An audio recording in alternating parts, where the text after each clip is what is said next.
The late afternoon sunlight filtered through the open window of my sister's house, warming the floral wallpaper that hadn't changed since we were kids.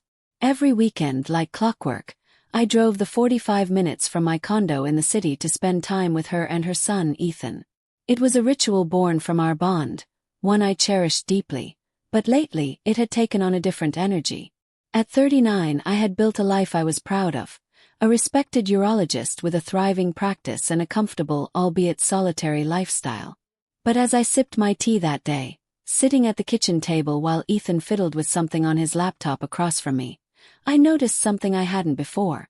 He wasn't just a gangly teenager anymore. At 17, he had grown into someone who carried himself with a quiet confidence that caught me off guard. His dark eyes would dart to me occasionally, a fleeting glance that lingered just a fraction longer than seemed casual. At first I brushed it off, chalking it up to my overactive imagination. But week after week, I caught the same look, the same hesitant intensity that seemed to speak of questions unasked. I tried to ignore it. After all, he was my nephew. But there was a certain awkwardness in the air that hadn't been there before, a charged silence during our shared moments. As a doctor, I prided myself on my ability to read people. Patients often opened up to me about their deepest insecurities. But this was different. This was personal. The house was unusually quiet that Saturday afternoon. My sister had stepped out to run errands, leaving Ethan and me alone. I sat on the couch, flipping through a magazine, while he paced the room with restless energy, glancing at me occasionally as if he wanted to say something but couldn't quite find the words. "Is everything okay?" I finally asked, breaking the silence. He stopped mid-step, hesitated for a moment, and then took a deep breath.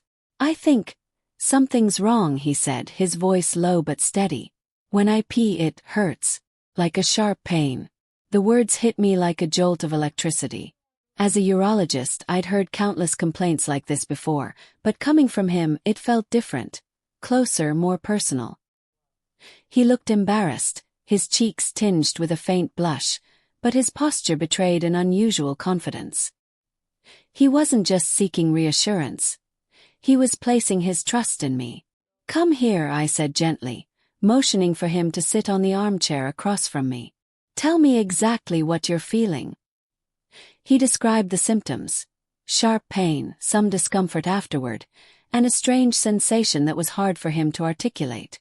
My professional instincts kicked in, taking over the awkwardness that briefly threatened to creep in.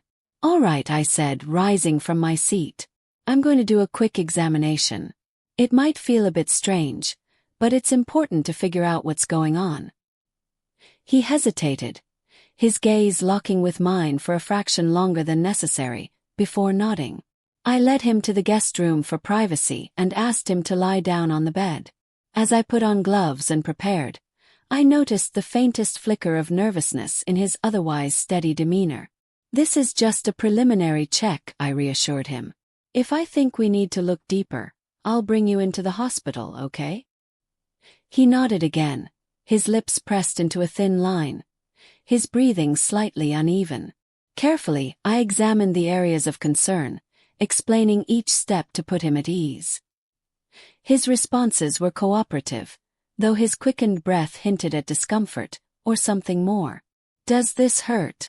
I asked as I gently pressed along his abdomen. He winced but shook his head. "Not really. Just a bit sensitive." When the examination was over, I sat beside him, removing the gloves and washing my hands in the adjacent bathroom. "It doesn't seem like anything serious right now," I said. "But I want you to come to my hospital on Monday so I can run more detailed tests. We'll do a urinalysis and maybe an ultrasound if needed. We need to rule out anything major, like an infection or stones."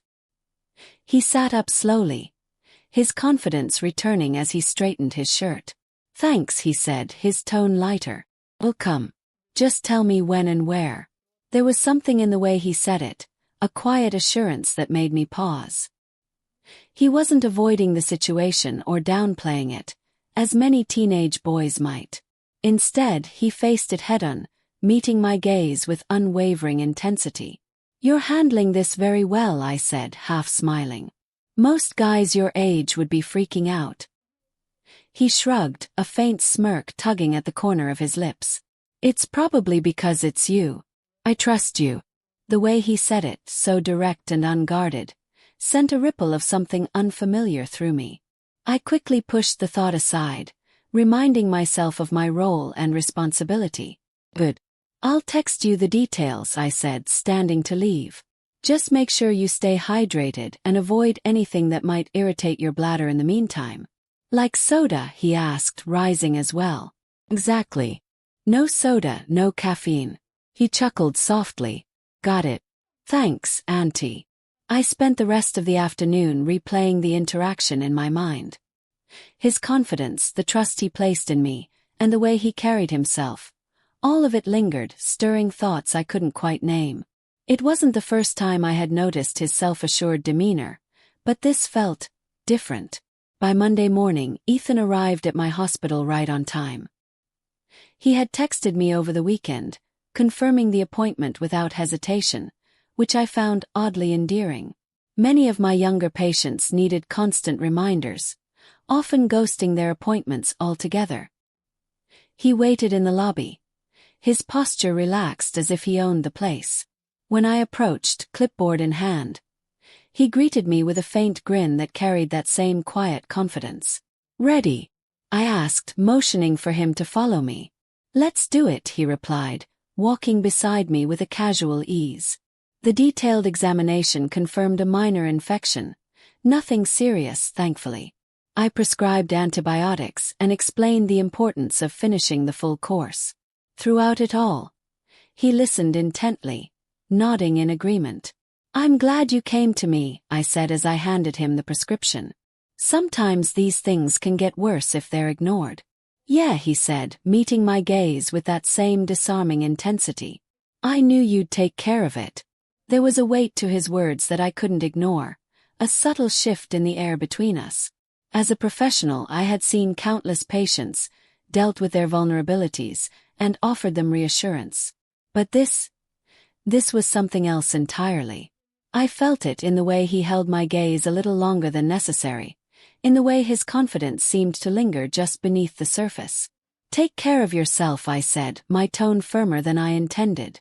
And let me know if the symptoms don't improve. He smirked, the playful ease returning to his expression. Don't worry, I'll keep you updated. As he walked away, a quiet warmth settled in my chest. A mixture of pride, concern, and something I didn't quite have the courage to name. 4 days later, my phone buzzed just after lunch. I glanced at the screen to see Ethan's name pop up. Ethan, hey Auntie.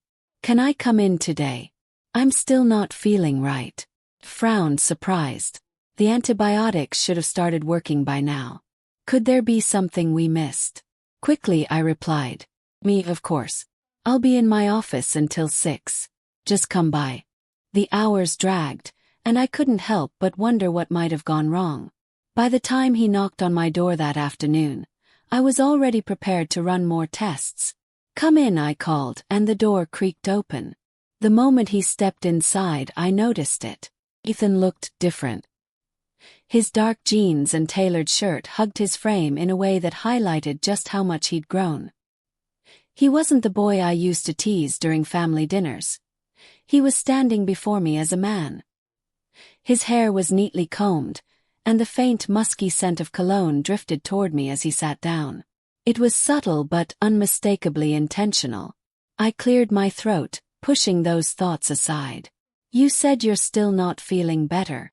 Yeah, he said, his voice carrying a hint of frustration. The pain's still there. It's not as bad, but it hasn't gone away completely. I leaned forward, folding my hands on the desk. That's unusual. The antibiotics should have cleared up an infection by now. Maybe there's something else going on. My eyes searched his face for signs of discomfort, but what struck me was his calm, collected demeanor. He wasn't panicking. He was watching me with an intensity that made my pulse quicken. Do you think it could be something serious? He asked, his voice steady but laced with genuine concern. We'll figure it out, I assured him. I'll need to examine you again though. If that's all right. He hesitated just briefly before nodding. Course. Whatever you think is best. His words carried a confidence that caught me off guard again. This wasn't the usual awkward reluctance of a teenager being poked and prodded for answers. It was a mature willingness to confront the situation head-on. I gestured toward the examination table, where he settled without protest. I donned gloves and began the process, carefully pressing along his abdomen and lower pelvis, asking him to describe the sensation at each point. As I worked, I couldn't help but notice the faint tension in his muscles and the way his breath hitched occasionally. "Does this hurt?" I asked, pressing gently on his lower abdomen. "Not really," he said, shaking his head. "It just feels weird." His symptoms didn't align with a straightforward infection, and I began to suspect something I hadn't initially considered. My professional instincts nudged me toward a possibility I didn't want to ignore. I paused, looking at him carefully. "Ethan, I'm going to check your prostate," I said gently. "I don't think it's the source of the problem, but we need to rule it out. It's standard in cases like this." He blinked, the calm expression on his face briefly replaced with surprise.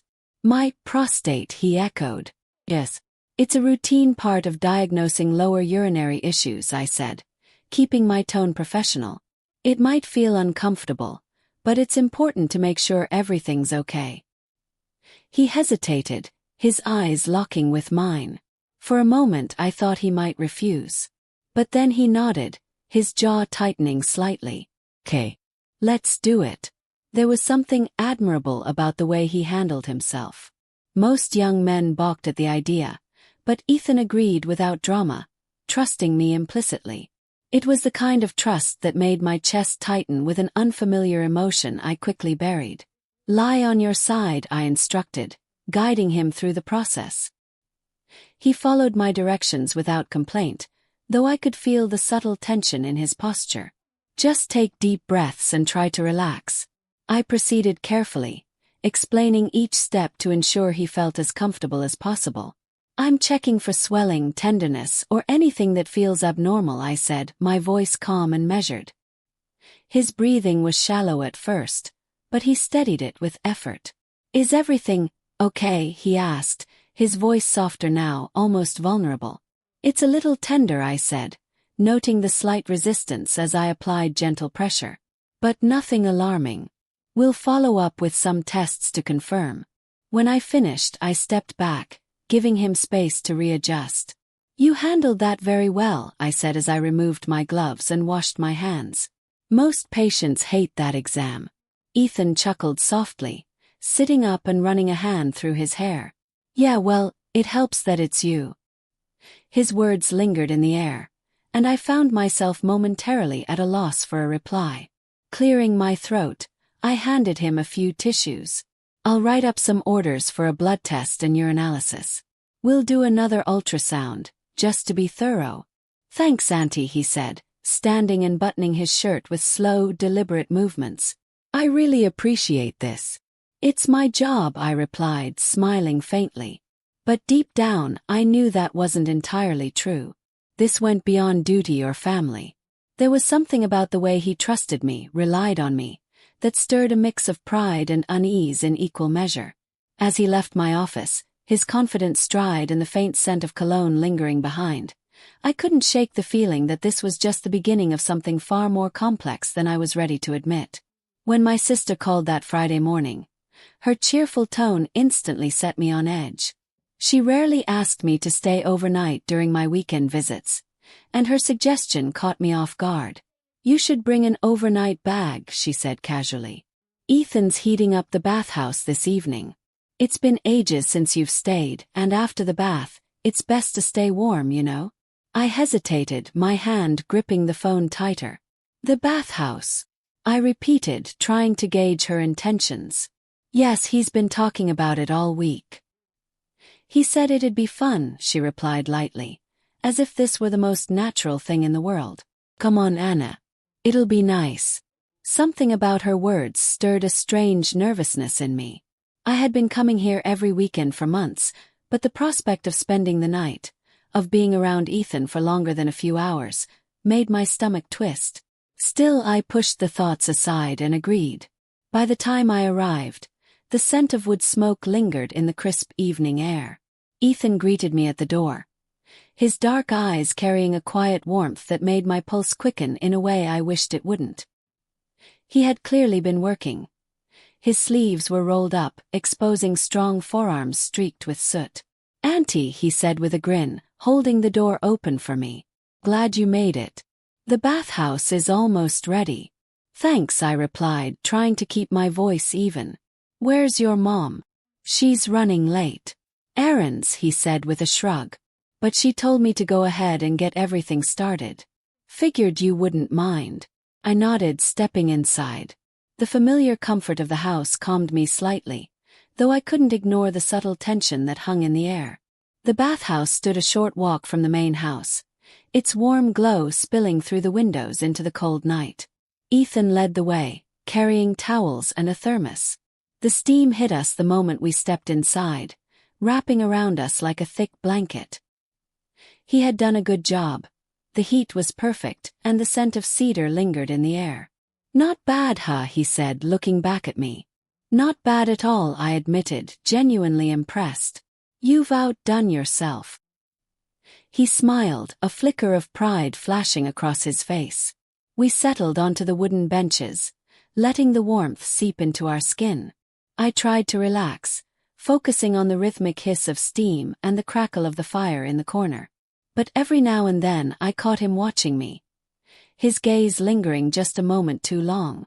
"So," he said after a while, breaking the silence, "I've been meaning to ask. Is it normal for the pain to come back?" I blinked, turning to face him. "What pain?" "The same one you mentioned last week." He nodded, his expression serious. "It's not as sharp, but it's still there. I didn't want to bother you again, but since you're here." I exhaled, my professional instincts kicking in despite the strange circumstances. "You really should have called me sooner, Ethan. Pain like that can indicate something more serious." "I know," he said, running a hand through his damp hair. "But I figured you'd check it out if it was bad enough. Can you?" "I don't want to ignore it." The heat of the bathhouse suddenly felt stifling. This wasn't the sterile environment of my office. This was far more intimate, the steam blurring the lines of propriety. But his request was sincere, and I couldn't dismiss it. "All right," I said after a moment. "Sit up straight. I'll do a quick check." He shifted on the bench, his posture tense but compliant. I moved closer, my hand steady despite the faint tremor I felt inside. The warmth of the room mixed with his proximity made it difficult to focus, but I forced myself into clinical mode. "Does it hurt here?" I asked, pressing gently on his lower abdomen. He shook his head, his breathing shallow. My fingers moved lower, tracing along the path of his discomfort, while I asked him to describe the sensation. He followed my instructions without hesitation, his gaze fixed on mine. "It's more like pressure now," he said softly, his voice carrying an edge I couldn't quite place. As I continued, it became clear that the problem hadn't fully resolved. The tension in his muscles and his descriptions pointed to lingering inflammation, possibly even prostatitis. My earlier suspicions about his prostate resurfaced. "Ethan," I said, my voice steady, "I might need to check your prostate again. I know it's not ideal to do this here, but we need to be sure." His jaw tightened for a moment, and I thought he might protest. But then he nodded, his eyes meeting mine with that same unwavering confidence. "If you think it's necessary." "It is," I replied, trying to ignore the heat rising in my face. "We'll make it quick." He adjusted himself on the bench, and I explained the process again, taking extra care to maintain my professionalism. The steam made everything feel closer, more personal, but I pushed those thoughts aside. As I completed the exam, I noted the same tenderness as before, confirming that the issue hadn't fully resolved. "You're doing great," I said, my voice soft but reassuring. "We'll get this sorted out." When it was over, he sat back with a sigh, his tension visibly easing. "Thanks, Auntie," he said, his tone lighter now. "I know it's weird to ask you, but..." I trust you. His words, so simple yet so loaded, lingered in the steamy air. As we sat there in silence, I couldn't help but feel the weight of the moment pressing down on me. The boundaries between us, once clear, now felt blurred in ways I couldn't quite define. The steam hung heavy in the air, curling around us like a cocoon of warmth. I reached for the towel draped over the bench, handing it to Ethan so he could wipe the sweat from his face. He took it with a faint smile, the lines of tension in his posture softening. "Thanks," he said, his voice quieter now, almost intimate. "Not just for this, but for everything." "It's no problem," I replied, keeping my tone as light as I could manage. "I'm just glad you told me instead of letting it get worse." He leaned back against the wooden wall, his gaze settling on me with an intensity one wasn't prepared for. "I don't know if I would have gone to anyone else. It's not easy to talk about this kind of stuff." "I understand," I said, forcing a smile to cover the growing tightness in my chest. "It's personal. But that's what I'm here for." For a moment he didn't respond. The sound of the crackling fire filled the space between us. Then, to my surprise, he leaned forward slightly, his dark eyes locking onto mine. "You don't just make it easier," he said, his voice low and deliberate. "You make it safe." The words struck something deep within me, a quiet acknowledgement of a bond that had grown stronger over the weeks. Before I could respond, he shifted closer, the distance between us shrinking. I froze, caught between the heat of the moment and the lingering rationality telling me to step back. And then it happened. Ethan leaned in, his movements slow enough to give me time to react, but I didn't. His lips brushed against mine, soft and tentative, carrying a gratitude that felt too deep to put into words. It wasn't hurried or demanding, just a quiet, heartfelt gesture that left me breathless. I pulled back, my heart racing as I searched his face for an explanation. His expression was open, vulnerable in a way that seemed to strip away all pretense. "I'm sorry," he said quickly, his voice trembling just slightly. "I didn't mean to. Ethan," I interrupted, my voice barely above a whisper. "What are you doing?" He sat back, running a hand through his damp hair, clearly struggling to find the right words. "I don't know," he admitted, a faint blush creeping up his neck. "Just felt right. I've been trying to figure out how to say it for weeks, and I guess I didn't know how else to show you." My mind raced, each thought tumbling over the next. This was Ethan, my nephew, my sister's son. And yet, there was no denying the connection that had been building between us, subtle but persistent, from the way he trusted me with his vulnerabilities to the quiet moments that seemed to linger longer than they should. "This isn't," I began, searching for the words to explain how complicated, how impossible this was. But the sincerity in his gaze stopped me short. "I know it's crazy," he said quickly, his voice firm despite the slight tremor beneath it. "I know what you're thinking. But I can't pretend I don't feel this. You've been there for me in ways no one else ever has. You don't just care about me, you see me. And I've never felt that with anyone else." "Ethan," I started again, but my voice faltered. The raw honesty in his words was disarming, leaving me unable to formulate the carefully constructed response I knew I should give. He stood abruptly, the towel falling to the bench beside him. "I'm sorry," he said again, his tone filled with a quiet resignation. "I shouldn't have done that. It's not fair to put you in this position." Before I could stop him, he moved toward the door, his shoulders tense as though bracing himself for my rejection. Something inside me twisted at the sight of him retreating, at the thought of this moment ending unresolved. "Ethan, wait," I said, my voice firmer now. He stopped, turning back to face me with an expression that was equal parts hope and uncertainty. I stood slowly, the heat of the bathhouse suddenly feeling overwhelming. "This isn't simple," I said carefully, meeting his gaze. "What you're saying, what you're feeling, it's complicated." "I know," he said, stepping closer but keeping a respectful distance. "And I'm not asking you for anything. I just needed you to know." His honesty hung in the air, heavy and undeniable. I searched his face for signs of immaturity, for any hint that this was a fleeting infatuation born out of vulnerability. But all I saw was a young man who was earnest, self-aware, and utterly serious. I sighed, wrapping the towel around myself more tightly, as though it could shield me from the whirlwind of emotions swirling inside. "This isn't something we can just act on," I said finally, my voice trembling slightly despite my best efforts to stay composed. "I understand," he replied, his tone soft but resolute. "But I won't pretend it's not there. And I don't think you should either." His words left me speechless, and for a long moment we stood in silence, the steam curling around us like an unseen spectator to our unspoken truths. Finally I found my voice again. "Let's not rush into anything," I said, my tone firm but not unkind.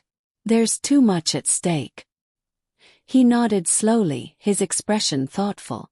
"I'll wait," he said simply, his words carrying a quiet conviction that sent another ripple through me. "As long as it takes." With that, he turned and stepped outside, leaving me alone in the thick, humid air of the bathhouse.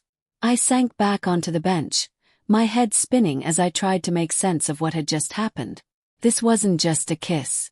It was a door, opened ever so slightly, to a path I wasn't sure I had the courage to walk.